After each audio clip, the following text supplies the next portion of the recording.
Can you all see my screen? Yes, sir. Your screen is visible. Okay, is it in the presentation mode? Yes, sir. Okay.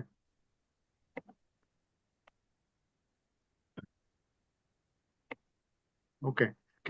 Yeah. So thank you very much, and I'm very honored to be part of this international conference on climate change and its effects on environment, agriculture management, health, and society.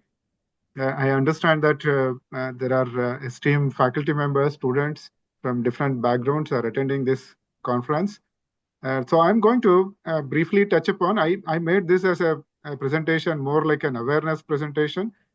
Since I work in an engineering area, I was initially thought what to present and how do we make my presentation useful to the, the participation happening in this conference. So I just put a general structure for my presentation, talk about a clean environment for planetary health approach network activities in Asia. So that's how then we try to look at it, how climate adaptation can be made.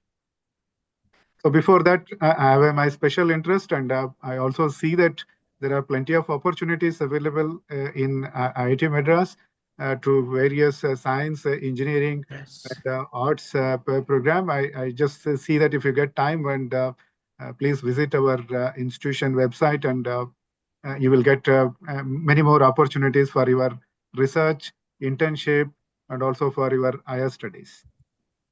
And of course, this is one of the beautiful campus in India and across globe also. So very good academic institution with a lot of flora, fauna, of course, human beings. So I belong to work in as Department of Civil Engineering, and I'm working with a group environmental engineering. So within the department, we have six disciplines, laboratories. So I work in the area of environmental engineering. Now, this is my specialization. I work as Professor Shankar has already introduced. I work in the area of air quality management, which covers various aspects, which I will going to share in a couple of slides. Now, this gives some of the facilities what we developed and what we are using it for various research work, including measurements, modeling, and also we try to come out with some new ideas to provide some technology to the government and industries. So before that, I just thought, and all of us should know that this our constitution itself will talk about environment is our fundamental duty, and everyone has a right, and we have to protect the environment and improve the environment. So this is something which we were not aware of it, but when you look at it in the constitution, it is already there. And I also wanted you to, reconnect. So since we are talking about climate change, and it's one of the aspect, and climate change acts in several uh, ways, influencing, affecting on our day-to-day life. So it's important for us to preserve the environment. In that connection, the first time the many countries participated in the United Nations conference, and it was held in Stockholm. And then they decided they should be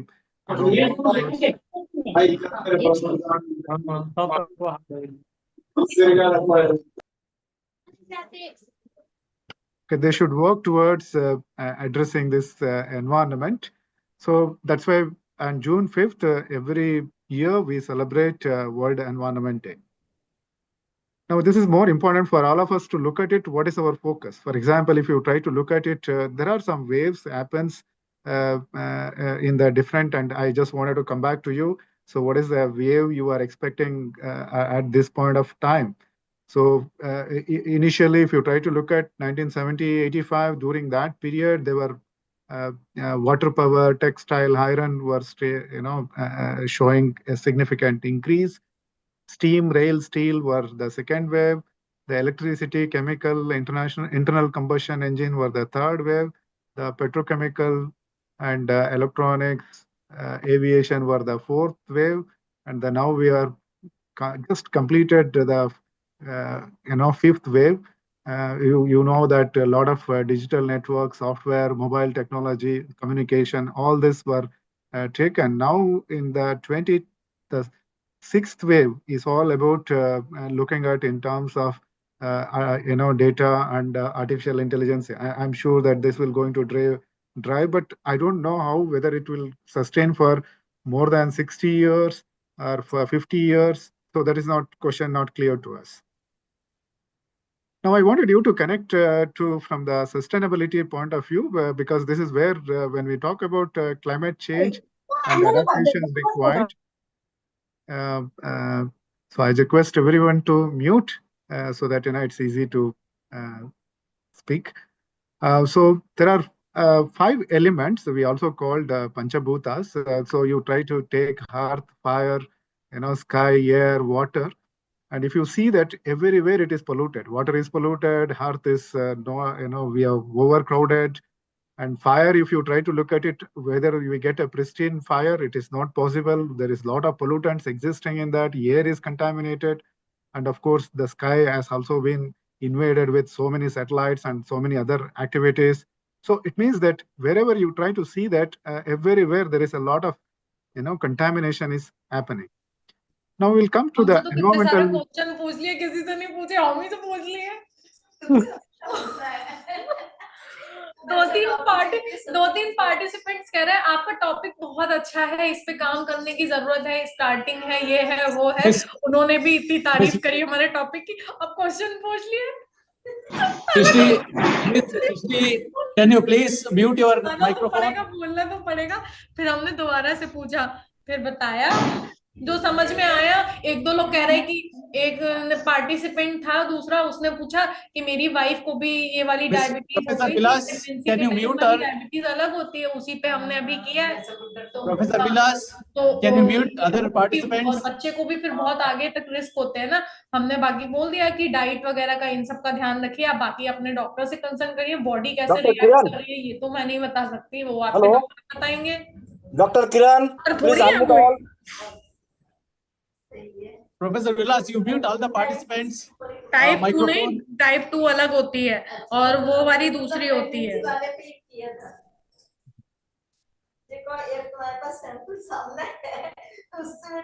Professor Vilas, block all the participants' voice chat.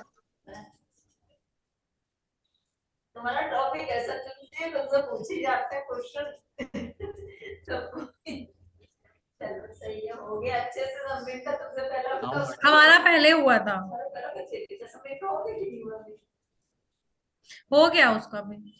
उसके में तो भैया screen sharing में उसका कर ही नहीं पा रही थी। वो कह रहे कि आपकी स्क्रीन 2 बार शेयर करी, फिर डिस्कनेक्ट कर दी। वो कह रहे कि आप अपनी पीपीटी खोलिए, स्क्रीन तो पीपीटी कहाँ से खोले, उसी में ऑप्शन खोल रही है। मैंने कहा अपने पति को कल शेयर करके करना चाहिए था, तुम्हें मन में सोचा। हमने कहा हम कुछ नहीं बोलेंगे, हम चुपचाप बैठेंगे, कल वैसे ही हमारा हो गया। अब तुम्हारा हो ही गया, उसका पूछ रही होगी तुमसे। कह रही तुमने जो आंसर बताया वो गलत बताया, उसने ये पूछा था, तुमको ये बताना था। हमने कहा उसने ये पूछा था, अब डॉक्टर थोड़ी है जो हम सब कुछ बता देंगे। Can you all mute? I don't know who is managing it. Maybe the host can mute. Professor Shivnaganda, please be hold. Sure. Minute. I'll wait for it, but can you just mute? कह रही कि तुमको diet के बारे में ये बोलना था, बोला। हमने कहा बस हो गया, इतना नहीं जो समझ।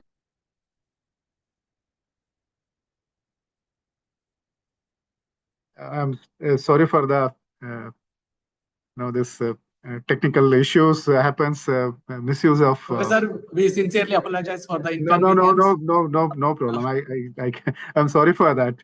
Okay, so just to continue with that, let's try to quickly look at it. Types of environmental pollutions: air, soil, noise, and marine, nuclear, water. So these are all certain things which we always focus in order to address. Because see, this climate change is going to influence and completely enhances each of these areas' impact. So that's why it is very important for all of us to look at it. How do we work on these key areas and improve, their environment so that the life can be more sustainable. Now, I just wanted to start connecting. First, we wanted to look at it because I was talking about a lot of environment, and then one question may come to all of us. So what is this environmental system? So environmental system is nothing but a collection of components, arranged or interconnected in such a way that any changes happens in one component will going to influence on the other component. For example, if you try to take, the entire globe as a system, we start looking into that whether cyclone happens in Arabian Sea will influencing maybe the interior part of India. So maybe then you look at it, the scale will have some influence. Whether cyclones happens in India, maybe influencing on America. This is where the scale is need to look into the consideration. The other aspect it is the climate change. For example, carbon dioxide concentration increase. Now it has become a global pollutant. Now, if you try to see that if that is increasing, so it will become an entire universe will be subjected to some kind of an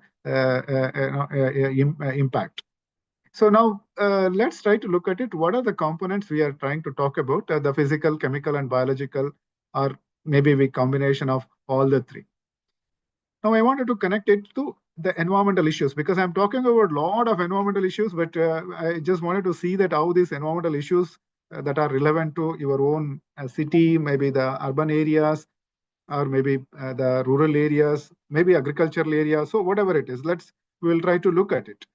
So the environmental issues can be classified into either local issue, a regional issue, or maybe global issue.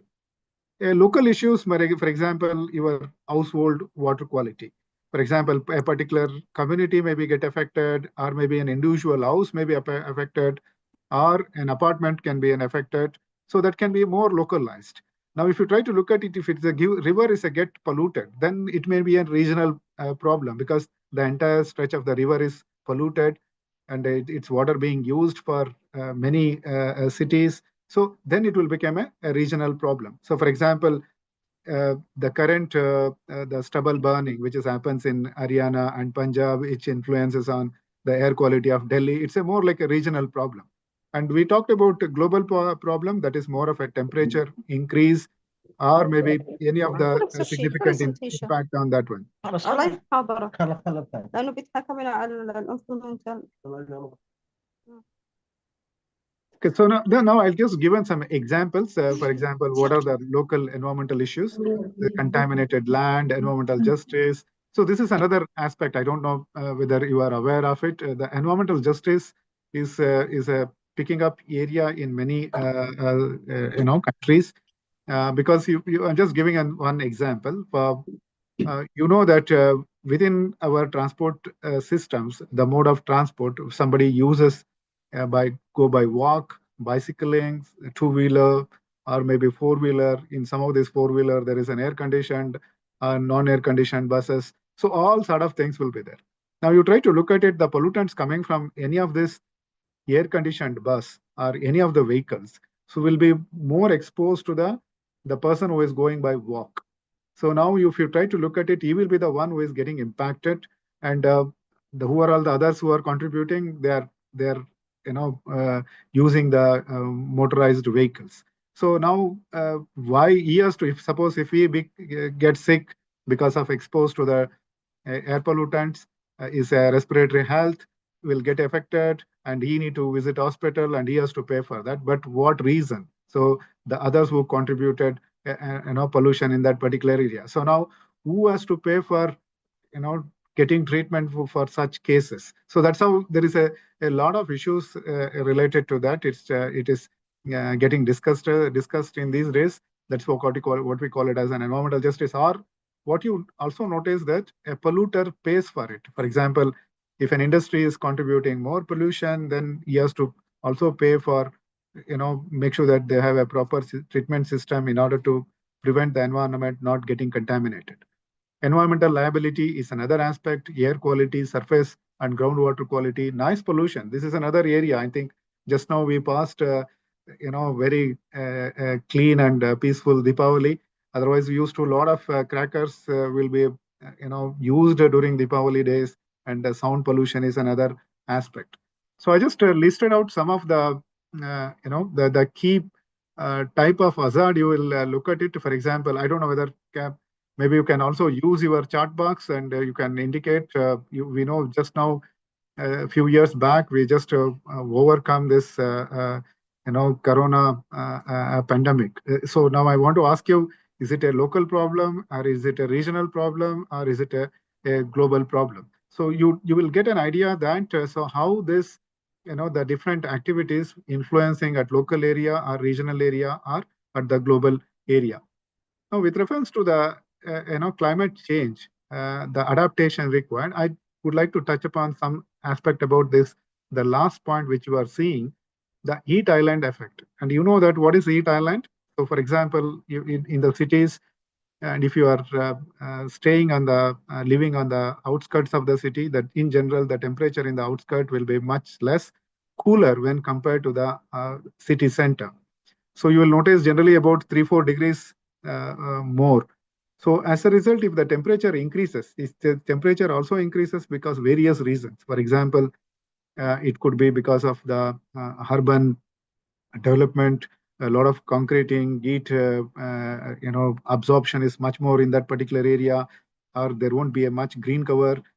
Also, there is a possibility that more and more vehicles being used in that CO2 also contribute to increasing heat in that particular area. So all this will resulting into increasing temperature in the city center.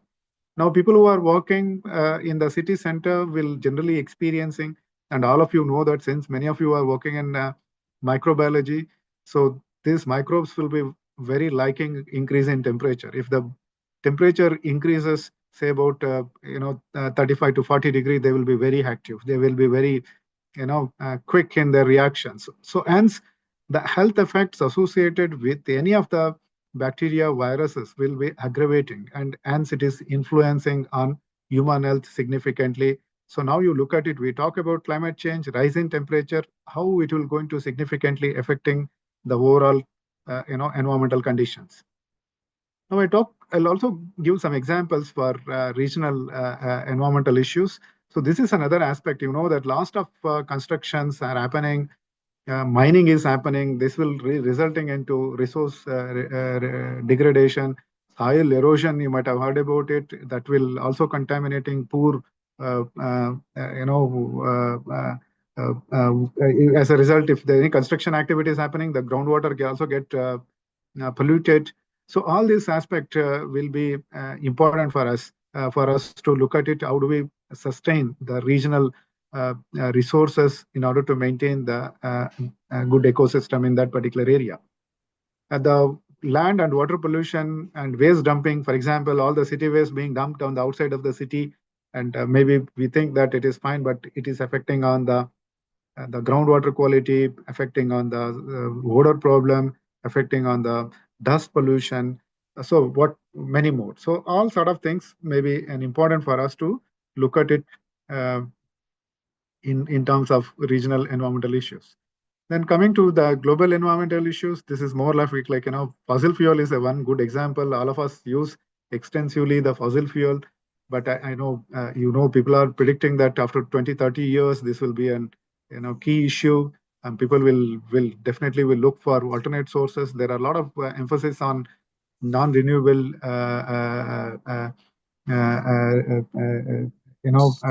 how to effectively utilize those resources and how to bring out the alternate energy sources in order to make it more useful.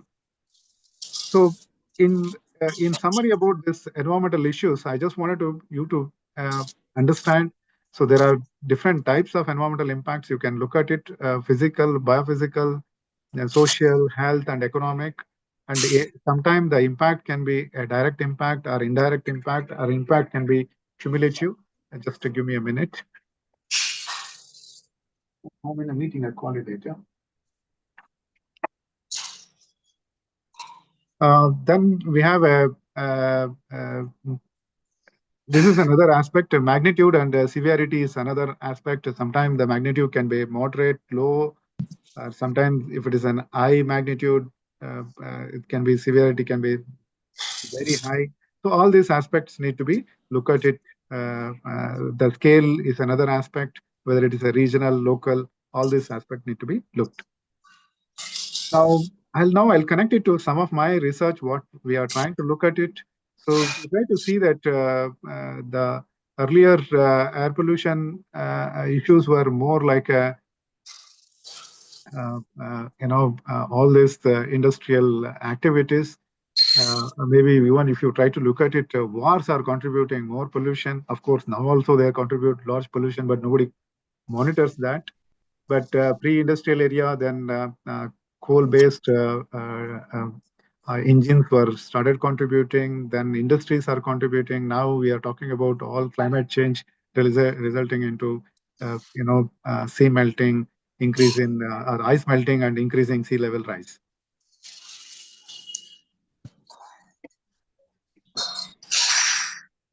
Now I'll try to touch upon some aspects. The air pollutants can be broadly classified into two types. One is natural and anthropogenic.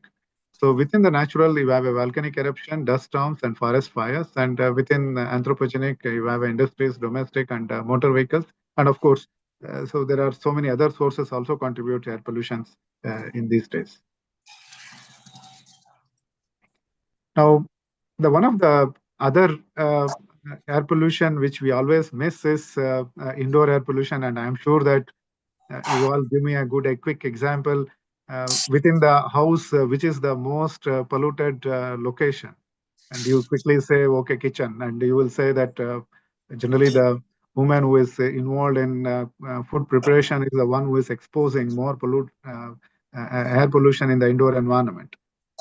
Apart from that, there are various activities also contributes in the indoor environment. Smoking, people who are smoking inside the indoor environment in the houses, they also resulting into more pollution.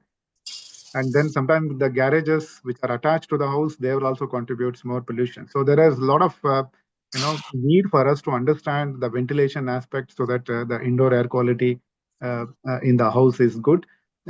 Sometimes we are not aware of it. For example, if sometime if the work environment is not properly ventilated and not provide adequate lighting, and people who are started using that particular place, they will be fatigued and they were not able to perform effectively.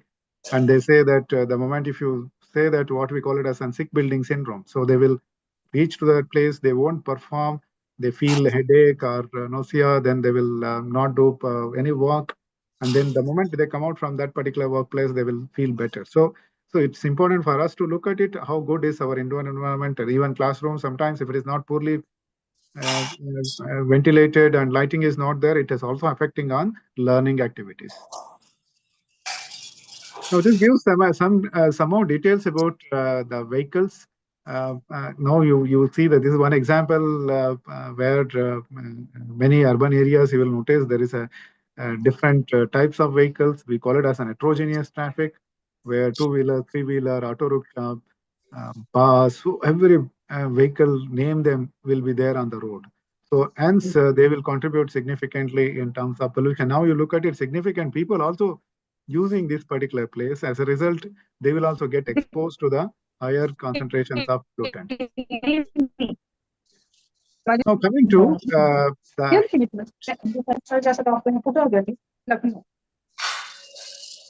coming to the last part आहे त्याचा and झाला की पण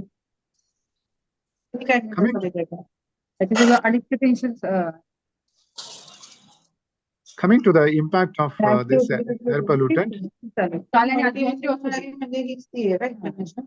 multidisciplinary नाहीये ही multidisciplinary नाही सायन्सचे आहे त्याच्यात stat वाले पण येऊ शकतात केमिस्ट्री वाले पण असतात मल्टीडिसिप्लिनरी म्हणजे काय कॉमर्स पण येतं आर्ट्स पण येतं तसं हे तसं नाही सायन्सची आहे फक्त आमच्या काय असं मी त्या मॅडमांना सांगताना नेहमी पाठवायचं माझ्याकडे काय Sorry, sir. मोबाईलचा इश्यू झाला Please be online. We'll set the things right. Sure.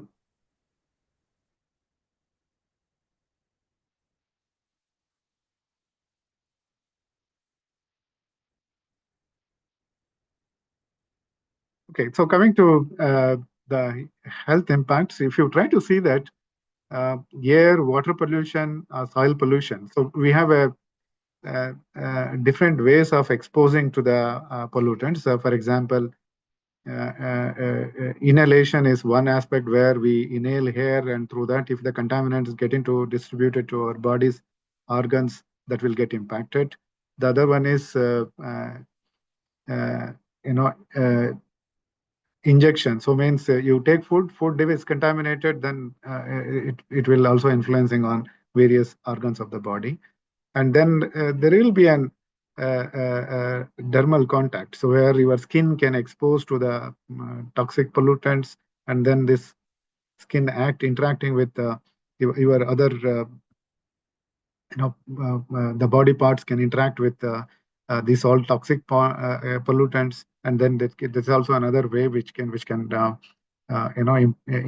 the health. So apart from that, there is a lot of aspect with respect to materials. You all know that Taj Mahal, one of the earlier aspect where before government initiative, make a stringent rules in banning some of the vehicles using the powered vehicles, and also some of the activities near that particular area. So otherwise it was seriously looked at how pollutants were impacting on the beauty of the Taj Mahal. And then we have looked into that. There is a lot of research going on this because of this climate change also influencing a lot of crop yield. Particularly ozone is one aspect which they try to look at it, how agricultural crop yield can be influenced by increasing the ozone concentrations in that particular area. So then, of course, many activities, there is a species extinction happens because of exposing to the several toxic chemicals, both air and water and soil. So all these aspects need to be looked in terms of impact. So this is about Bhopal gas tragedy. You all know that this is a man-made disaster. Significant people have been affected. Sometimes you also notice that this is a World Trade Center devastation happened. Then you see that that's also contributes a lot of environmental impacts on those areas. This mining activities, it's again large-scale activities influencing significantly on the environment. Now I've quickly touched upon some of the technological aspects with what we looked in order to address this particular problem. So you know that the wind barriers is the very effective in terms of managing the the environment. So for example, if the winds are one which is bringing, for example, dust storms are happening there, so you can just divert the winds or reduce the wind speed. It can influences. Green cover is another aspect which influences in reducing the impact, the pollution impact to the environment. And many times the port areas or maybe even construction site, if you try to look at it, the construction sites, large scale construction site, particularly the apartments, those areas, and if the vehicles are going into the construction site and they come back, and if you notice there's particularly about 10 meters from that construction site on both the side, it will be highly dust will be deposited on the roads. So if they can use some tire washing and vehicle washing, it automatically reduce significant amount of pollutions in that particular area.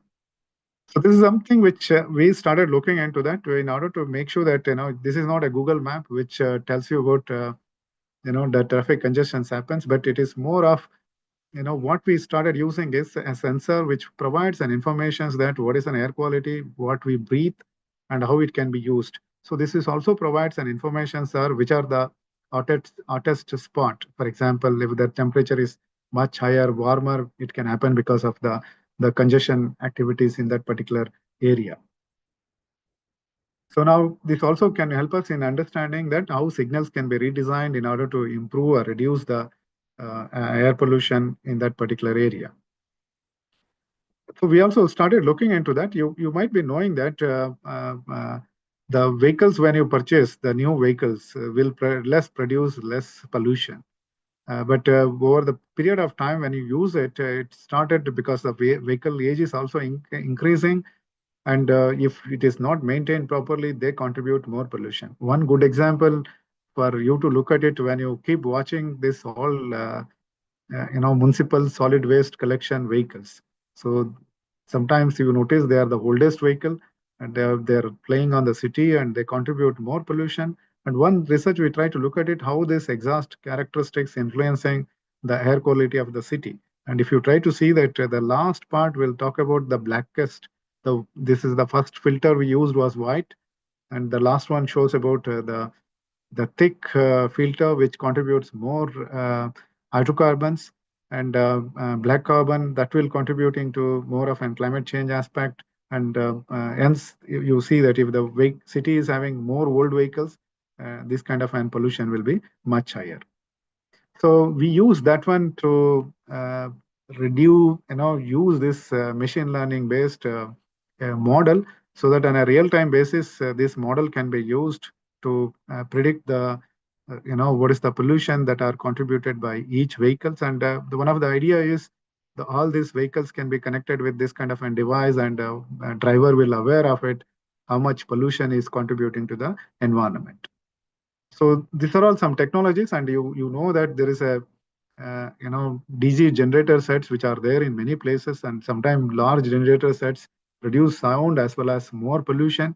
So we come out with small technology that can be fit into that those generator sets, and that can also helpful in addressing the pollutants in removing it. So the other research which we are currently working on, how do we reduce the dust which is deposited on the construction site. And we have again did a lot of studies and carried out understands that what is the characteristics of the dust. And then we have did several exercise, and then we come out with a small micro device that can be very effective in collecting the dust. So if you see that in the construction site, if you use this one, this will be very effective in removing the pollutants. And as a result, the nearby area, the pollutant levels can be reduced. And this is an ambient air purifier, again, which we have worked on that. And because sometimes that there is in China, there is a more like a smog tower. So we have come out with the similar lines, so that we'll have a small device which can improve the air quality at the hotspots. Now you may ask question, what is this hotspot? And it is not an hotspot of your phone network. So it is an hotspot of where the pollutant concentrations are much higher. So these kind of devices can be set up. For example, it can be a traffic intersection, or it can be at construction site, or at hospitals, and those areas. These kind of devices can be set up. So then this is another aspect. And during the Corona period, we started looking into some device which is useful for developing or improving the indoor environment. So we come out with a small device which works with both filtration, absorption, and UV radiation, and which kills both gaseous pollutant, particulates pollutant, and microbes which are there in the indoor environment. So I wanted to guess this one. I just wanted to see that how the technology is moving towards. And if anyone have a guess, maybe you can put in the chat. So I'll just pause for a minute. Anyone can guess this based on the heights. So definitely it is not Uma Shankar. Okay, yeah, good. Some of you already guessed it, and that's nice. Maybe your machine learning is really working good. So what we are trying to look at it is we are trying to use this aspect to come out with the different data points that are available in the environment, and translate that into an output required for example, what is an air quality required, water quality required, or maybe the current environmental conditions, policy framework required for the cities. All these things can be worked out with this machine learning. So currently we are trying to set up, a model which provides an information across the city, and these cities will pull up the data, and this data will be provided to a server, and that server makes a decision, and that decision you can make use of for various understandings. Similar to the climate models, what you are seeing that where you can see that whether the rain will going to happen today, or how much percentage of rain, Based on that, you can decide whether to visit that particular place or not. Based on that, you can also change your activities. So all this is possibility if you can have a urban sensing, or what we call it as sensors, which can give you a lot of information. So just I already shared with you. Now I'll quickly connect it to the SIPA network, which currently we we completed this project, and this is sponsored by UK RE research initiatives. So this was a joint project, basically trying to look at it. The Clean Environment Planetary Health in Asia network aims to enhance intersectorial, interdisciplinary engagement to co-create lasting partnership that will help to instigate a clean environment transition in Asia. So we were trying to focus only on India, China, Thailand, and Malaysia, and other neighboring countries. Through low carbon development, focusing on innovative solutions that can be provide multiple health, environmental, and socio-economic benefits. And if you try to look at, these are all the partners who are all involved, and those pictures will give you some of the activities what we carried out. Now, this is very important for all of us as to understand. Sometimes, we need to engage. So this conference is also engage many researchers, many faculties, students. So try to understand. Because each one of you definitely will have a different ideas to address the problem. So that will help to bring some long-lasting partnership to tackle various environmental pollution issues. The next one is the identify. So what works is something. Something works in one particular place may not work in other place, or maybe something is working in other place may also work in other place, some other place. So hence it is also try to find out what works, what is the knowledge gap that are existing, what are the key challenges, are there any barriers in implementing a particular technology, are there any enablers, so that, for example, how do we enhance as people use public transport system? How do we move from personalized transport to public transport system? So is there any barriers? Is there any enablers? All these aspects can be looked into in prioritizing the innovative solutions that can provide multiple benefits. Next is strengthen international cooperation. This is very important for us. I think you know that any country economies also depends on significantly with the import and the export aspect. So hence we also need to have a good international cooperation, and knowledge exchanging is another aspect. Students can move from one university to the other university, get lot of benefits, co-generations can happen. Then capacity building and capabilities building is also another aspect, and that's how this kind of conference will benefit, which will also enhance us wider participation across different sectors. And more importantly, generation of resources is also important, because without resources, we can't run the project. So this is about the SIPA network. These are all colleagues. As a part of this network, we were conducted several activities, and we have successful in organizing air quality management, like monthly lecture series, where several workshop, panel discussion. We also started a Prakriti as a newsletter, several international conferences. We also made some documentation and mitigating some of the exposure to traffic pollution. So more informations are available with this SIPA website, and you are free to visit this website. And every month there will be a lecture on air quality management series. You are most welcome to attend that. So this I wanted to tell few things about few points about this air quality management monthly lectures. This is one of its kind in India, and not only in India, across the globe. And we started this about 4 years back. And this forum provides an opportunity for young researchers, scientists, engineers, educators, and practitioners to learn what is happening. Also provides an collaboration aspect. So this has been jointly organized by IIT Madras, Clean Environment for Planetary Health in Asia Network, and Indian International Conference on Air Quality Management. So more details on this lecture, you can visit SIPA. So we have conducted several topics, panel discussions, stubble burning issues, and what is the mitigation options. We have discussed this maybe way back, few years back. I mean, that's a challenge, and still the problem is still existing. That's another story. So ecosystem management priorities, all these aspects are there. Several workshops we organize both in India and abroad in order to exchange cooperations, Thailand, China, and Malaysia. These are all some examples. And this is something which we have initiated. So adaptation is something which we try to look at it. For example, we need to adapt in several aspects. So air conditioning, for example, at your office, you generally keep the air conditioning to be at 23 to 24 degrees centigrade, but our comfortness, even 26 degree will be quite okay. So, but now how do we make sure that we are shifting from 23 to 26, 3-degree rise? So, but in most of the cases, we need to make some changes in that, because this will also helpful in terms of adapting to less energy usage, increasing the power, decreasing the power consumption, and make it more utility.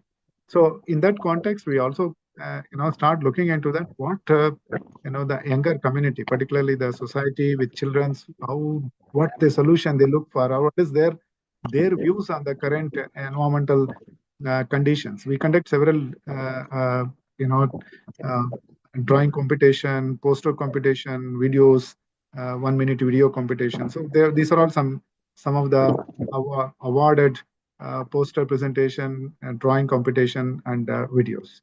So this is some different World Environment Day we conducted. Of course, we also do some plantation. So these are all some community events. So this is about translating the document into different languages. Of course, this is mitigating the exposure to traffic pollution. We already did some several language. Now you know that language is not a barrier. Your AI will convert any language to any things you wanted. You can get in that particular language. So this is something which talk about solid waste management. We also made a small video which children can understand, and they can make it use of how to manage solid waste and what are the challenges. This I've just mentioned about Prakriti as a newsletter. So anybody interested to write some articles, you are most welcome to write in this particular newsletter. This is about our Air Quality Management Association. We started this in 2022, and this is again contributing to the society engagement. So I'll just stop now. This is about our Indian International Conference on Air Quality Management. Every year we organize. This year it will be in IIT Madras, and it will be happens in December 18th to 20th. So more details, you can scan it or visit this particular site, isaqm.ac.in. I'll stop. Before thanking you, I thought since since you are coming from the different colleges, this is since I also chairing this gate and jam activities. I also give some informations to all of you to encourage your students and faculties to disseminate this information. I'll share a video. This is a talk about jam. I don't know whether 1 minute. Can you all see the video? Can someone can just say hello? Yes. No, sir. No. Yes, sir. You can see. Okay, good. I'll just play that, and I'm not sure about whether it can music is coming or not. But anyway, just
Sir, is there any problem?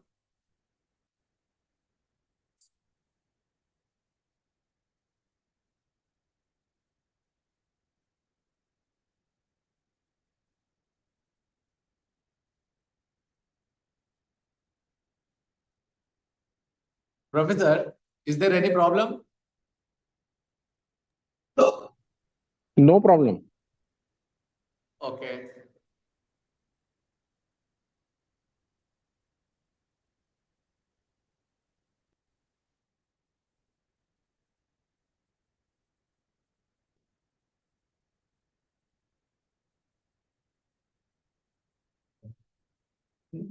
No, sir is not audible. Thank you very much to all of you for listening to this talk, your patience listening. And thank you very much for the organizer for giving me an opportunity to share my experience. Thank you very much.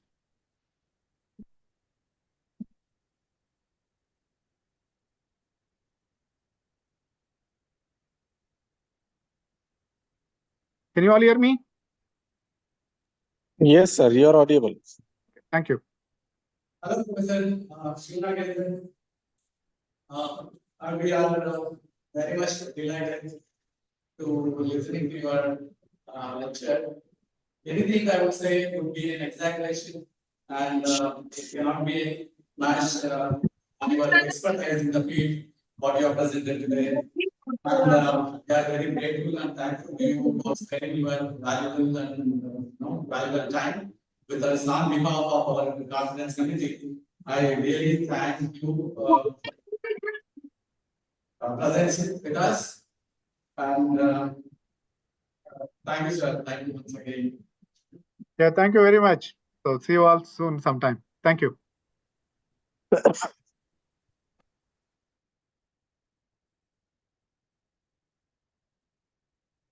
I'll just log out, okay? I hope there is no question, so I'll log out. If there is a question, please send it I to would like me. to ask the participants for any valuable questions.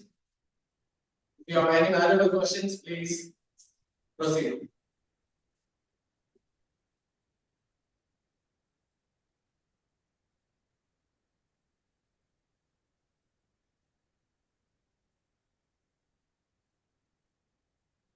Thank you, one and all, and let's now one more talk by another eminent personality with us today.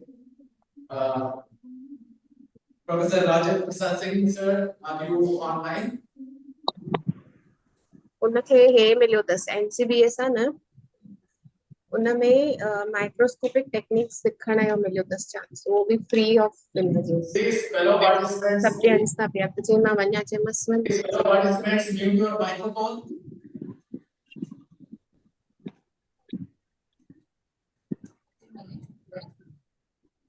हलंदे ॾाढो slow Sir, are you online? ॾिसां मतां खणे Meena madam phone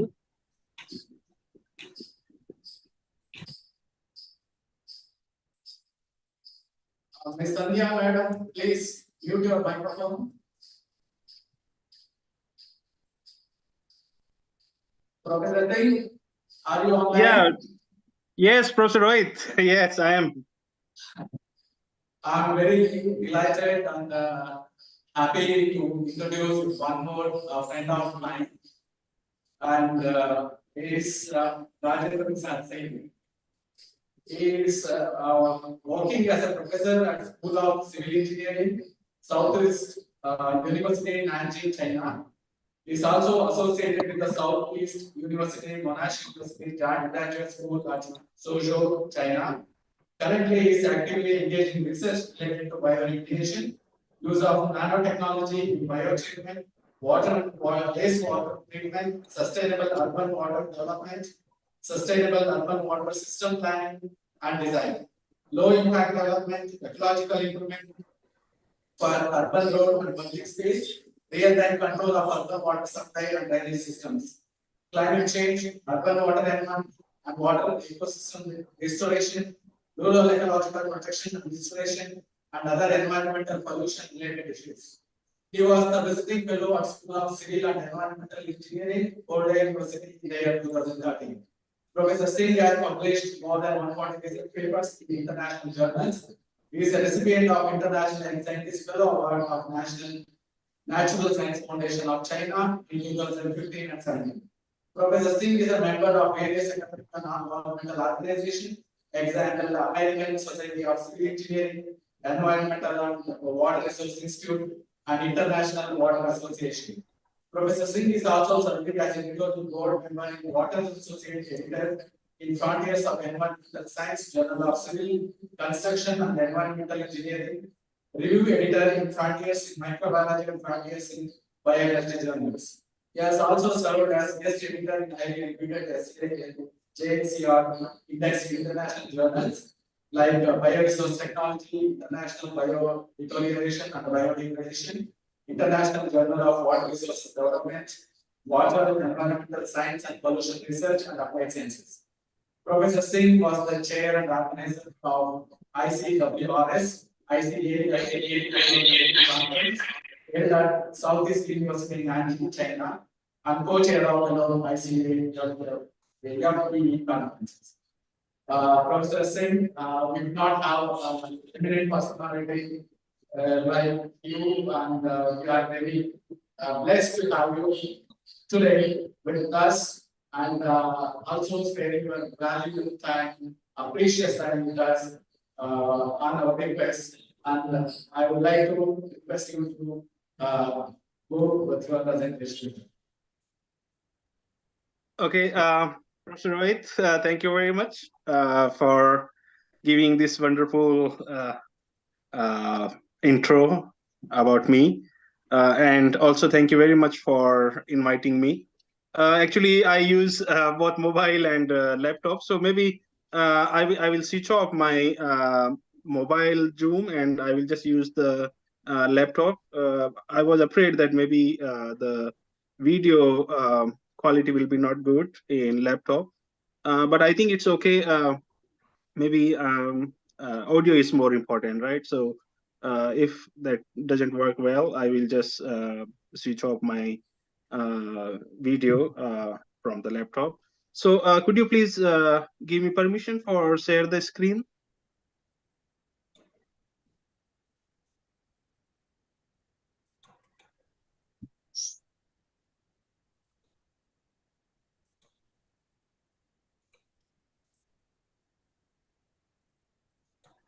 So please, Professor Rohit, please, if it's visible. Yeah, it's visible. Yeah. Okay. Okay. So I will switch from my mobile to now laptop. So just give me a second.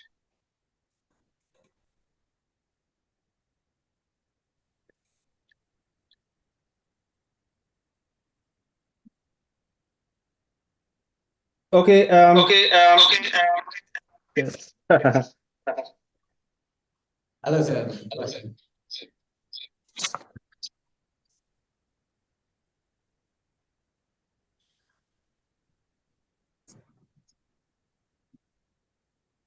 Okay, Dr. Rohit, could you hear me? Yeah, please.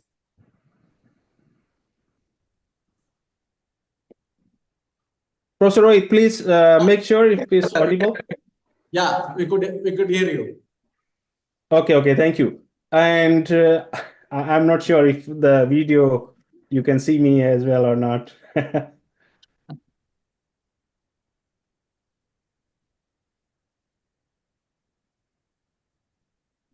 Okay, the video quality is just me, so not a big issue. So I think we can just adjust with this, no problem. So first of all, I would like to thank the organizing committee of this wonderful event, and also Professor Rohit, who is very close friend to me, and how long?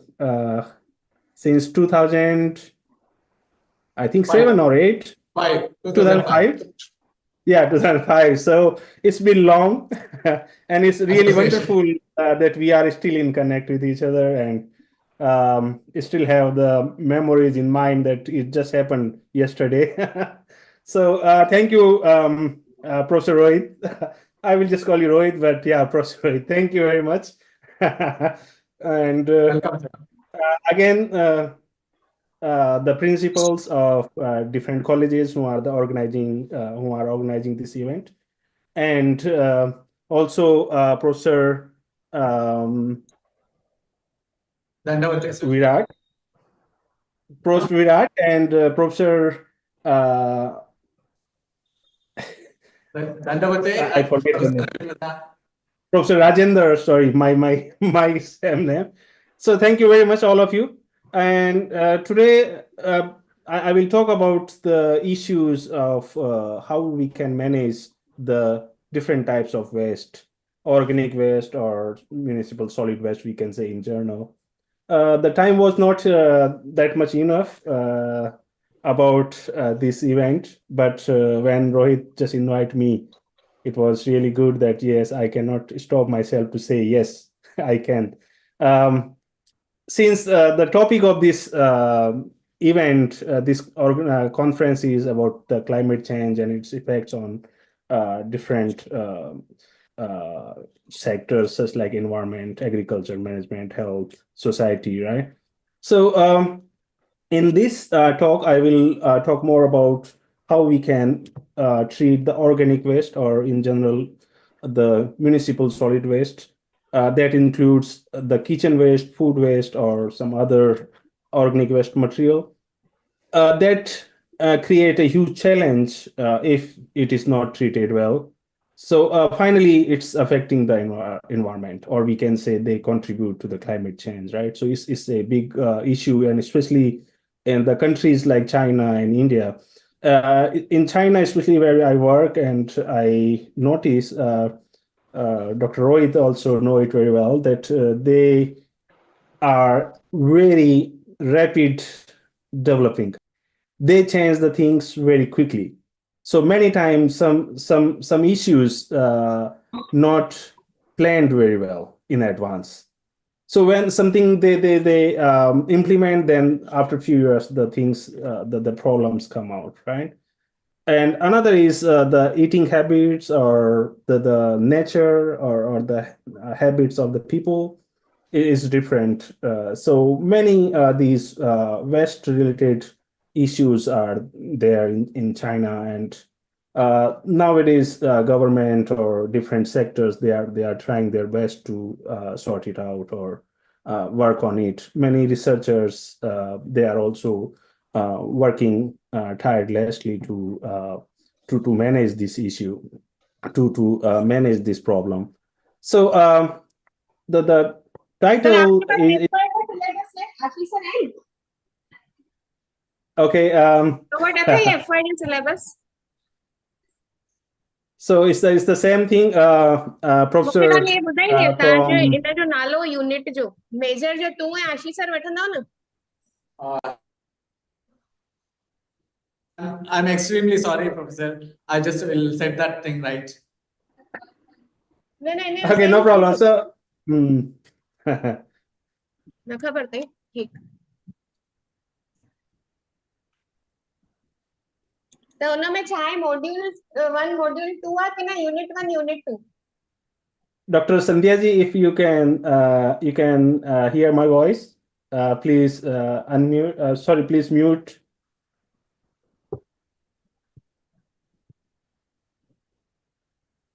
Okay. So anyway, so my topic is a bit more like concentrate on some specific issues where it's like the mostly on the fed batch composting, or we can say fed batch reactors for treating the organic waste materials, which include food or other organic waste material. So fed batch composting of organic waste, and which include, especially in our research, that is the green waste and the food waste, under different operating conditions.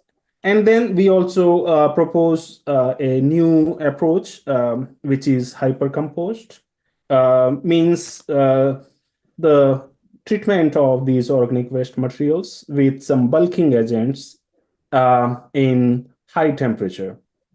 Normally, I will talk about it in further slides, but normally hypercompost is that we do the composting process in high temperature or the extreme temperature, we can say. That means about 80 or 100 degree Celsius temperature, we do the composting. And then we also concern as the antibiotic resistance genes in microbes in food or organic waste. So how we can remove them? These are the emerging, we can say, contaminants in the waste material. So removal of these ARGs, antibiotic resistance genes, is very important, or we can say significant issue in recent years, and many people they are paying focusing on their research on this issue. And in China, especially, many people they are now trying to do more work on these antibiotic resistant genes or emerging pollutants, we can say. So when we talk about the municipal solid waste, so normally we know that the municipal solid waste is just commonly known as the trash or the garbage that consist of everyday items we use, and then we just throw it, right? These materials, they include things like the packaging material, grass clippings, furniture, clothings, bottles, food scraps, newspapers, appliances, paint, many these materials. And these materials, they can come from homes, schools, hospitals, industries, or business. So you can see in this picture here, when we categorize these waste materials, they can be like paper, glass, plastic, e-waste, metal, and organic material. So nowadays in China, in recent years, government made a very strict policy about the separation of different type of this waste material, and also how they implement. So the implementation is very important. So the government made some regulations and policies, and then they implement to the ground level. So in many places, especially the parts where the area where I am living, we have a very good separation units or boxes for the waste material, where we can first sort out our waste material at home, and then we segregate, or we can put them according to the boxes or according to the signs made on the boxes. So if suppose there is organic waste material, we just put in organic waste. If there are papers, we just put in papers, right? So then it is easy for the engineers or the people who are responsible for treatment, right? So they can treat them more efficiently or more in more proper manner, right? So when we talk about the total municipal solid waste generation, so you can see in this graph, that is 2023 data, and over 350 million tons of municipal solid waste generation before recycling. This is all over the world. And then when we see the graph, you can see here, this chart, mostly papers, food, and then yard trimming or green materials. So when we talk about China, you can see China, now it's second largest population. We just replaced replaced by India, right? So now India is the largest populated country, right? So China faces a significant challenge in managing the food waste due to its rapid urbanization and the economic growth, right? And this kind of waste material, this accounts around 51 to 66% of China's total municipal solid waste. So you can see the problem, how big it is, right? If we have around 66 or around 70% this waste material that is organic waste, then it's a huge challenge. So this large amount of food waste, it has become a very alarming issue affecting the environmental hygiene, public health, and social civilization. So when we talk about the food waste, why this is a big challenge? Normally, what we do is we just eat the food, the leftover we just throw, right?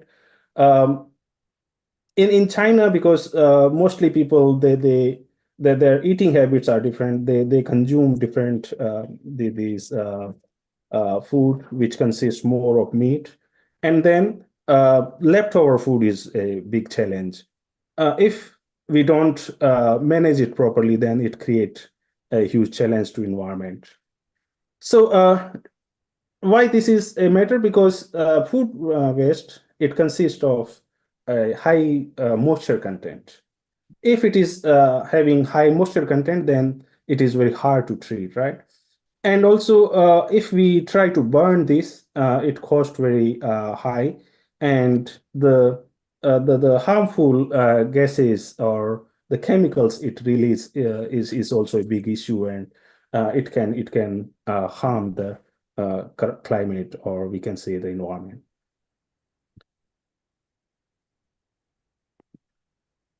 So when we talk about these, as I just want to try to keep this bit how to say simple for the audience, because not all from scientific background. There are some from sociology, economics, right? So different sectors of all people are here, right? So if something very complex, or if people have some questions about some specific terms or something, they can also write to me, or they can put in the message. So we segregate, or we classify these waste materials like recyclable, hazardous, food waste, and residual waste, right? So you can see the on the screen, like in recyclable, we include paper, plastic, metal, glass, textile, right? In food, we mostly include the household or restaurant or other food material, right? So hazardous, we include chemicals or batteries, right? Then when we talk about the food waste, you can see the combination, the chemical composition of the food waste in these tables. You can see the parameters and the values. So organic matter, that is around 80%. And then in nutrients like NPK, moisture, you can see around 87%, means almost 90% is like the moisture content, right? And other things you can see here, highly significant, are the volatile solids or total solids, and the COD. COD here you can see at the alarming number, around 81,900 milligram per liter, which is very high number, right? And also, if we talk about the electrical conductance, that is also around 7.2, which is very high. So this food waste has a significant, we can say, the recycling value, and also it is important to manage it properly or treat it properly. You can see the map of China, And this map is showing us some interesting facts that how the eating habits or the nature of people can tell us the kind of waste material in that particular area. So if we see the map of China, I'm just somewhere here. If you can see the mouse cursor here. So this area is close to Shanghai, and this area is that is the eastern part of China. So this area is economically very strong. This area, just to a light moment, me and Professor Sankar, we have traveled together long ago. And Professor Rohit, you will be agree with me that this area is really rich, and people are like super rich, so they spend money on food and other things very much, right? So you can see the color, the darkness of the color. So this more dark blue color, that is the tourism area, right? So these dark color areas, they produce more organic food or organic waste material, or we can say the food waste. Also here you can see these cycles. You can see the tourism, city, and countryside. So compared to countryside or the rural areas, these yellow color, you can see the cities, they produce more food waste in China, especially because people mostly they eat outside. Normally they cook at home very rarely, right? So this is the issue in China, that we have a more severe problem of food waste management. Then when we see the the graph here, you can see what kind of food material people consume.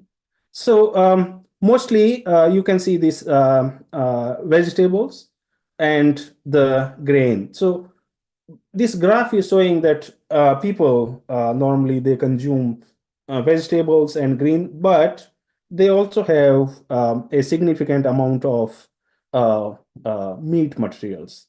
So that create a another issue when we just dispose the food waste without proper treatment or in a proper manner.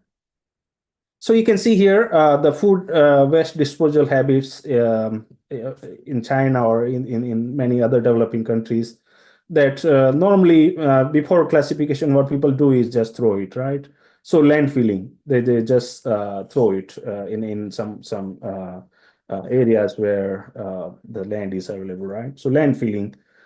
And another is incineration, means the burning of that food waste material. So this incineration creates a high CO2 emission, and also they release the harmful gases such as dioxins, right? So it is a alarming situation. It creates alarming condition or situation for the climate or for the ecosystem, we can say in large. But if we follow the proper classification and then disposal, then you can see after classification what kind of procedure we follow. Dumping, that what I was talking on the first or second slide, is that in China now, we have 4 containers in every household, the colonies or the areas in neighborhoods, we can say. So we have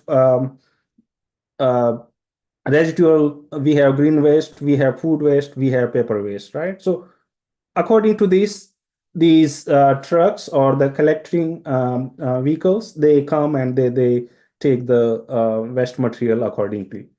And then after transporting to the treatment facilities, we treat it, and then we dispose. So for the disposal, that is called digestate. So how we can use that to further improve the food waste or organic waste treatment.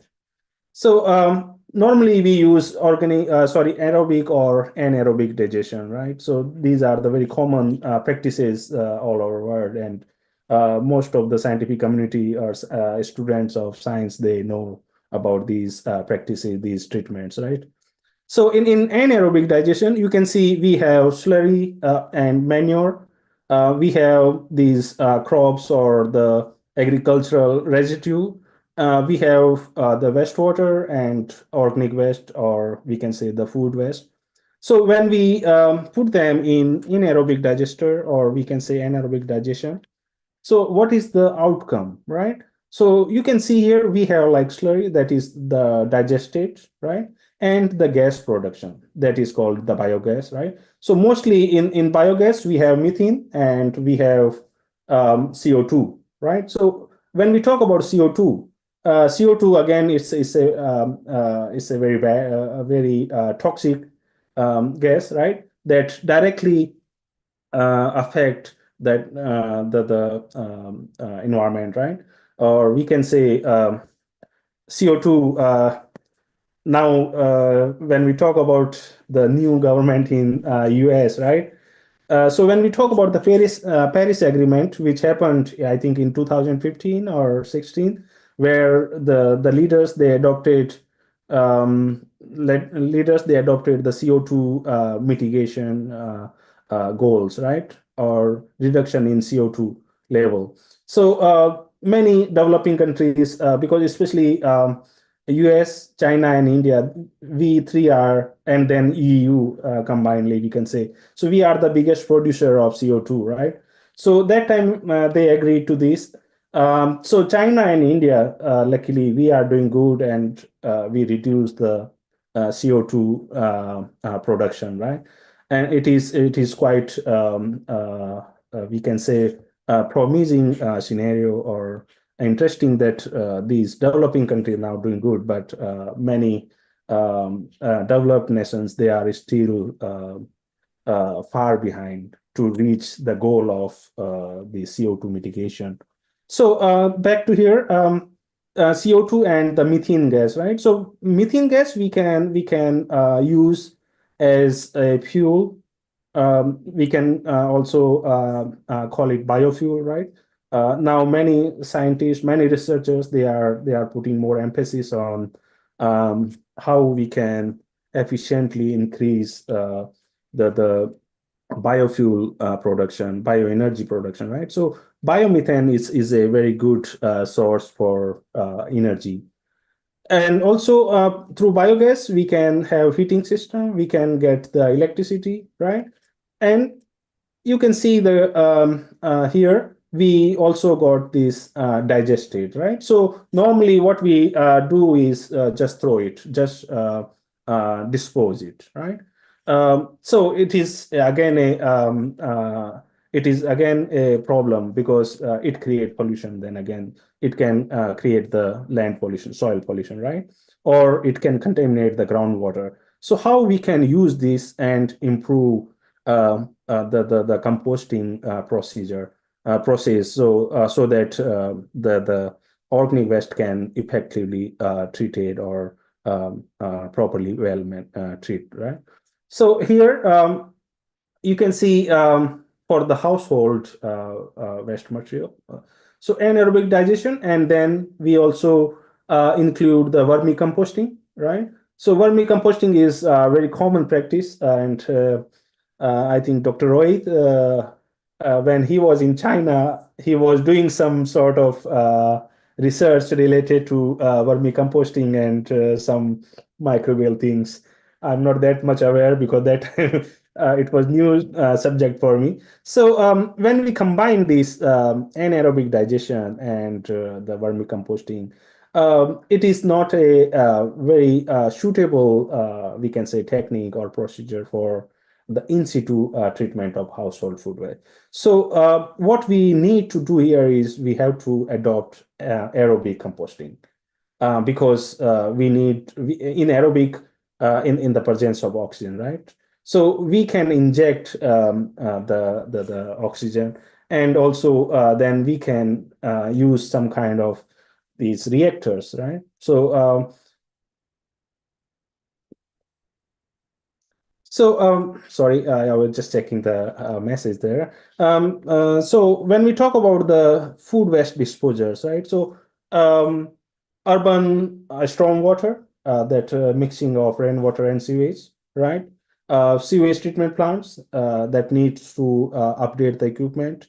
Then forming the blockage in the pipes, and these grease material or oil in the food that can also severely block the drainage system, right? So that's why we need to have a very proper plan for disposal or management of the food waste.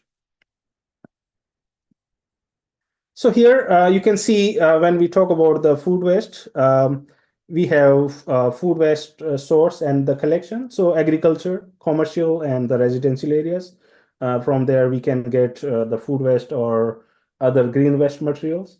Then we have transportation. Some of is landfilling, which can release the or emission of methane gas, ammonia, hydrogen sulfide, carbon dioxide, nitrous oxide, carbon monoxide, and hydrogen gas, right? So these all are toxic gases. When they are released to the atmosphere, they can create many harmful effects. And also the leachate and odor issue, right? Because it's organic waste. So organic waste always create this issue, odor, right? So when we talk about the processing and the treatment, you can see this composting or the compost pile here. So when we just put it in the container or in the place where we are disposing it, right? So we add different types of biochar. Normally, this is a normal practice, right? Common practice, and also negative compression aeration, right? And we add some corn or food waste, corn stalks or food waste. So here you can see what it generate, what it produce: ammonia, methane, and nitrogen gas, right? Nitrous oxide. So all these gases, or here I was talking, they have a very significant negative impact on the atmosphere, on the environment. So when we get this compost with food waste digester, then it can provide a very good fertilizer for the agriculture practices. So here you can see we have the compost pile here. It is of the feedstocks, microorganisms, oxygen, and water. What it releases is water, or we can say the moisture content, CO2, heat, and the odor. Odor, sometime after when it dry, the odor reduction, right? So the odor comes down when it is in the dry stage. So when we talk about the fat batch composting, right? So this is a very innovative approach for treatment, or we can say the composting process. So this fat batch composting is a modified batch culture method, or we can say it is an intermediate of the batch and continuous fermentation techniques, right? So like these batch culture, the products of these fat batch culture, they are we can harvest them in batches, in the batches that is after a certain period, right? Certain time. And these these batch culture is also very important for the composting process or the treatment, because it is happening in the batches, right? So it can be more effective procedure or the treatment method. or the composting method. However, the substrate which is added periodically throughout the cultivation, like the continuous fermentation method, right, to improve its efficiency. So you can see the reactor which we design here, and still we are working on some improvements or modifications. So we have basically, you can see it consists of the control system, deodorization, deodorizer, a motor which operate it, a heater which generate the heat, ventilation, composting bin, and the stirrers which regularly makes the waste material consistently, right? So you can see here different type of these the food waste, coffee waste, or we can say the corn waste. So finally, what kind of end product we get is a very good quality of the compost material. So I will just very briefly tell you about the research we had in this part is the screening of the best green waste for co-composting with the food waste digested. Right. So once we get the food waste digested, we mix the green waste, right? So here we have these different types of green wastes. So you can see here SSGW, that is the street sweeping green waste, WMGW, that is the wetland mowing green waste, and the garden seasonal green waste, right? So these are different type of these green waste we mix with food waste digested, and then we find out how effective they can be for the proper composting procedure. And then to optimize or to determine the optimal size of screened these green waste for co-composting with food waste digested. So based on these two, then identify the best operating conditions for co-composting with food waste and green waste. So here I would like to also emphasize one thing, that there are many research on fed-based reactors, on composting, on co-composting, right? But there are still, we can say, some areas which are not clearly investigated or clearly studied, right? So one is that use of the combination of these different types of waste material with the food waste digested. So that's why this work was a bit important in our opinion. So based on these previous results from these previous three objectives, then investigate the feasibility of co-composting of the food waste digested and the green waste in fed batch reactor, and then find out the effects of the reactor temperature and the feeding ratio, and to determine the optimal operating parameters of the fed batch composting. So I will not go in details, but we got some very promising results after we used the co-composting treatment with the green waste. So you can see here the materials we use, the green waste and different size, and then we put in the fed batch reactors, right? So then the findings were very promising. You can see the following findings in the following slides. So you can see here the food waste digested and the green waste. We put them in the fed batch composter or the reactor, and we have different these operational conditions, different temperature and different feeding ratio. Then we try to find out what is the end product, or what is the results about these different scenarios. These were some experimental conditions, like as I just mentioned here, different temperature and different feeding ratio. And then we try to analyze the findings with different scenarios. So here you can see here.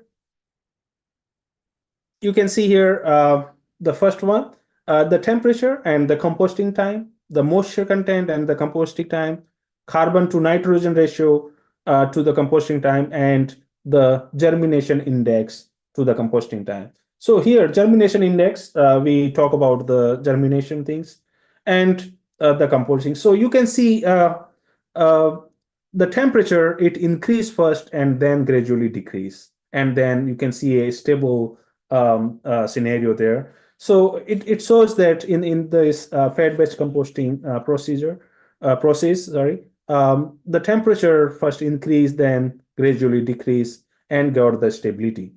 But in case of moisture content, you can see a gradual decline, sharp decline in the moisture content with time. No matter we use what type of green waste. And the similar findings we can also see here to the carbon nitrogen ratio also have a gradual decrease. And this germination index, it increase. So it shows that these green waste material, if combined with the food waste digested, they can improve the germination index ratio. So we also, you can see the temperature I was talking about, it is first increase and then gradual decline, and that got the stability. So this is a very common fact we know about. Then we also try to find out the effect of this green waste size on the composting. Due to the time limitation, I will not go in detail, but you can see some important issues like here parameters, the effect of different operating conditions on the carbon to nitrogen ratio, which is very important because the carbon to nitrogen ratio in biology, or we can say the microbial biotechnology is very important factor, right? So here we can see temperature and the composting time, moisture content. We have three different carbon to nitrogen ratios, experimental conditions, right? So temperature, similarly to other parameters, it increase first and then gradual decrease. And these different carbon to nitrogen ratios, they have a very notable effect on the temperature. Also, when we talk about the pile height and the effect on temperature, effect of this temperature, moisture content, GI, right? So here, other parameters showing the similar trend with other parameters, but here for germination index, you can see the 10 centimeter pile height that is showing the different. So we can say that the pile height is very important. If the pile height is very high, right? The pile is very high, the height is very high, then the composting procedure is different because of the temperature in the pile will be different, and the moisture, the ratio which release, right? It will be also different. And the another very interesting fact we noticed in our finding is the turning frequency. How frequently we turn the pile. So turning frequency is very important for the composting. Similarly, we also investigated the impact of reactor temperature on fed-batch composting. So here you can see the variation of pile weight during the traditional composting, where in the first one you can see this pile. This is the compost pile. Okay, so it has oxygen, and then what it releases? Water, heat, and CO2. Right. in the second picture, in the B1, you can see the first turning point, the covering now inside and partially composed material using the top and the sides, right? And then normally this pile height gradually decrease. So you can see the last picture here, the composting process finished. The pile is smaller than the original size, and this is a good material for the agricultural practices, or even we can utilize for the further treatment of these food waste material. Some slides I will just skip. These were the results for the fed waste composting. Then I would like to talk about these are some publications we have from these fed waste composting, co-composting, sorry. And then based on this research, we propose the hypercompost, because from these previous findings, we were still not sure whether we can effectively remove these antibiotic resistant genes because there was the concentration of these genes were still high. So we propose the hypercompost. Professor Rohit, do I have 10 minutes more I can go? Sorry, I cannot hear you. Maybe for some more minutes. No, not an issue. So 10 more minutes is okay? It's our privilege to have you with us. Please, you continue for some more minutes. Okay. Thank you. So as I just mentioned, that the presence of antibiotic resistant gene is still a challenge for us because these are very we can say alarming these toxic or the emerging pollutants, we can say, in this compost material, right? So the microbes which are present in this compost, they consist these antibiotic resistant genes. So these ARGs, they stop, or we can say they prevent these microbes to work effectively in composting process, right? And also these antibiotic resistant genes, when they enter to the body, they can also change. They can also bring many changes there, right? So it is a very important issue. So here you can see these antibiotic resistant genes.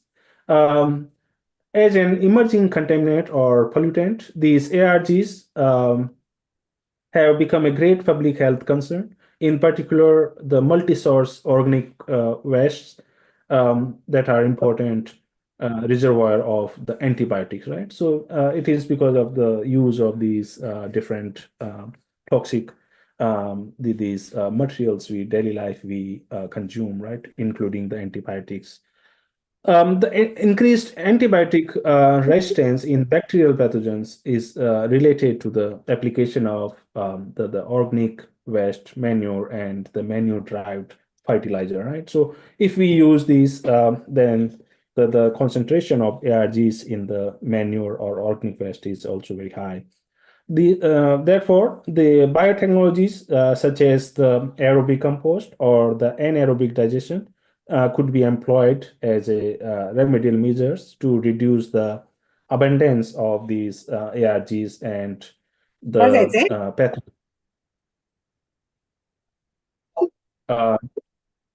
to the application of these organic waste to the land. So currently, the primary method for organic waste disposal include the aerobic and anaerobic, right?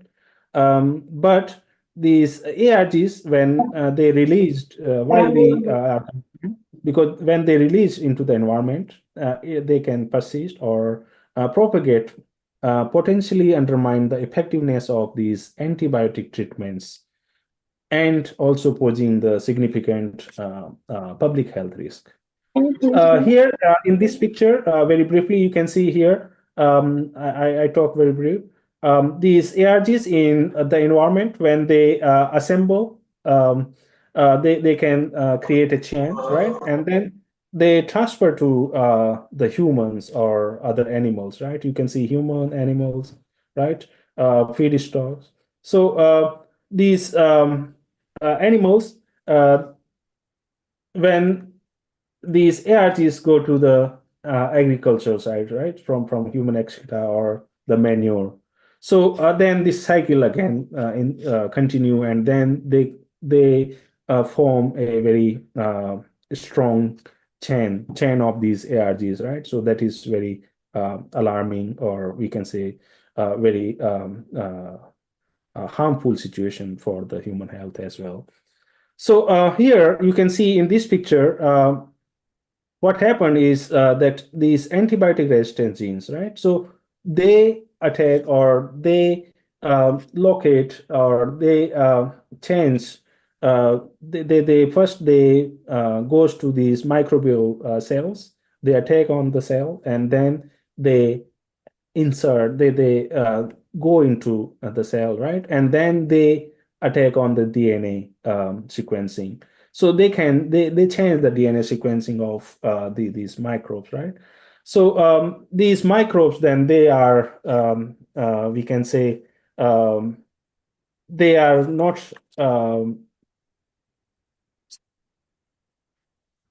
sorry. So these microbes, they are very now sensitive. So these microbes, they are not very sensitive to these antibiotics or the antibiotic treatment, right? So these are a very concerning issue or a problem nowadays we face in China as well. Especially in China, because these use of these antibiotic or these antibiotic resistant gene presence in the food waste is alarming now.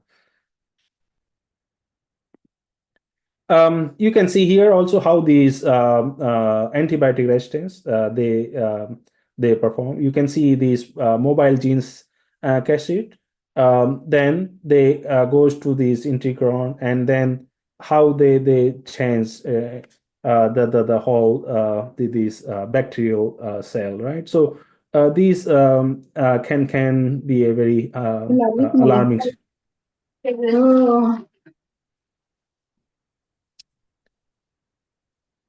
Okay. I will I will try to finish very soon. So I see some audience their mic is on. Anyway, but it's okay. So in this research, further after we got the very promising results from this fed batch composting, we propose the hyperthermophilic composting. That is the HTC, right? So by hyperthermophilic composting, we can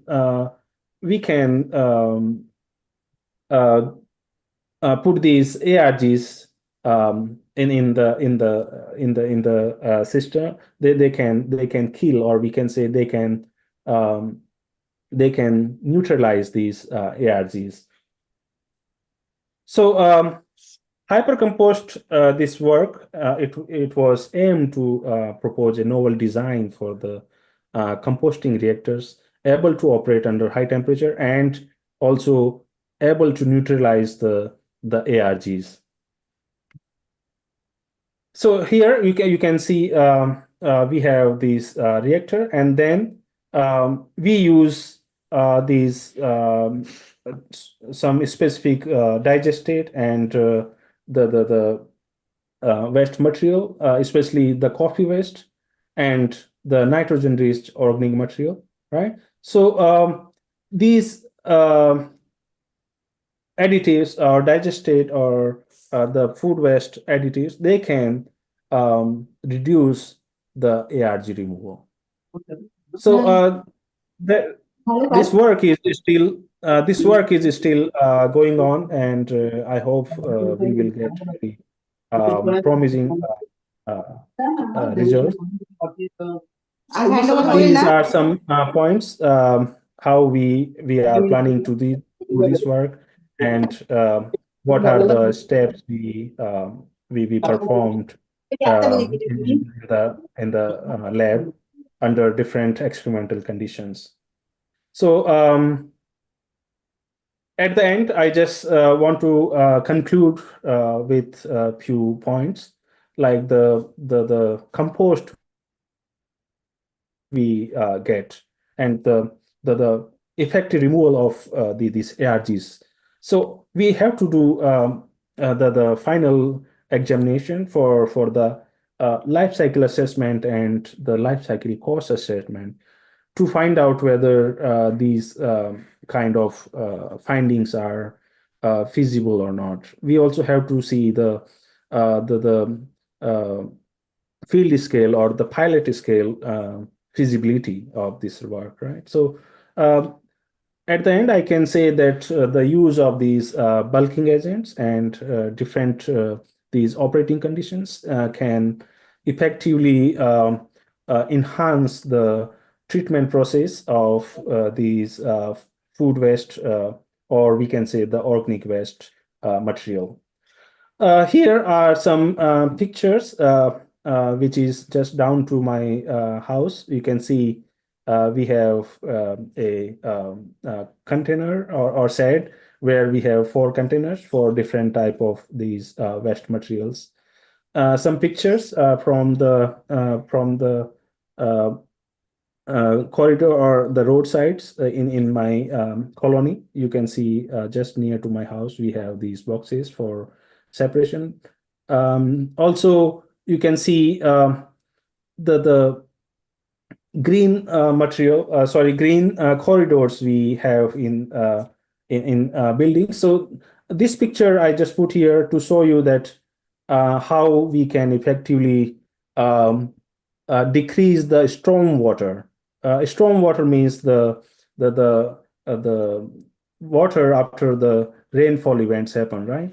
So by using very these are the road pavements. So these are very effective infiltration measures for capturing the rainwater runoff or the storm water, right? So by combination of green and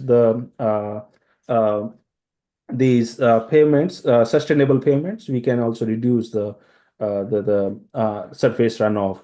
So when we apply these kind of sustainable techniques, we can significantly contribute to the safety of the climate, or in broadly we can say we can contribute to save the environment. This picture I just want to mention here is when we have mining areas, we can again fill those mines, and then you can see they put again the forest area or the plantation, right? So these areas, this is also a mine previous area, all these. So now these are a very good, again, a green land. So these kind of green lands can contribute a very good, we can say the oxygen garden, right? Oxy garden in the city. So these can be very effective also measures for the sustainable development. So with this, I would like to end here, and my request here for all of participants that go green. So thank you very much. If anyone have the questions, please you can ask me, or you can even write to me anytime. You can see my email is here. And also at the end, I would like to inform all the delegates or the professors there that we have a very good lab here, and we have a very good research team here. So your PhDs or your postdoc, your master students, we cordially invite here for the visiting students, or for the postdocs, or even they can apply here for the PhD positions. With this, I would like to switch to Professor Rohit. Thank you very much, guys, and Professor Rohit, thank you. Thank you so much, Professor Singh. We are really very much happy to hear you and have you with us today. We could not have any better personality than you for this session or for our classmates. And you have spoken about a very common problem that India is facing and China is facing and the rest of the world is facing. And people like you could only do something to make this world better for the future generation. And I hope you will all be succeeded in finding some solution for the management of the waste. And I thank you on behalf of our conference committee, organizing committee, and all the colleges. I would like to extend my heartfelt thanks to you, and I would like you to be joined for our validation session if you could have time. And that's my request. And please, you will join for our validation as well. Thank you, Professor Singh. Thank you. Thank you very much. I think the participant can join for the valedictory session. I conclude this session for now. Over to organizing committee. If anyone can answer this.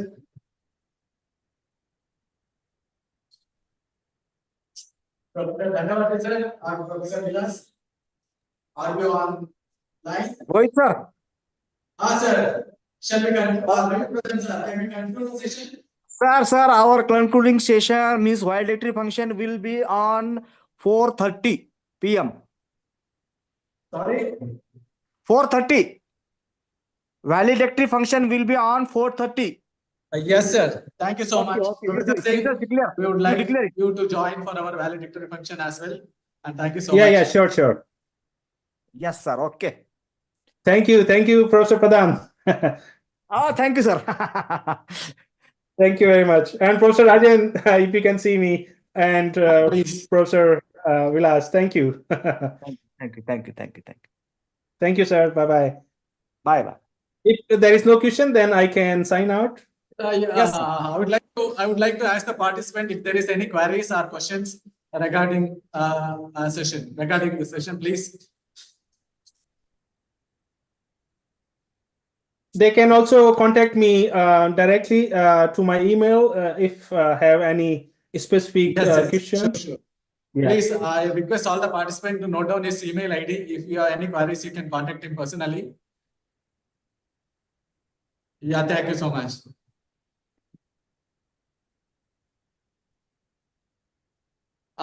Professor, you can leave the meeting. Yeah. Okay, thank you.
Kasi mag-prepare ka tapos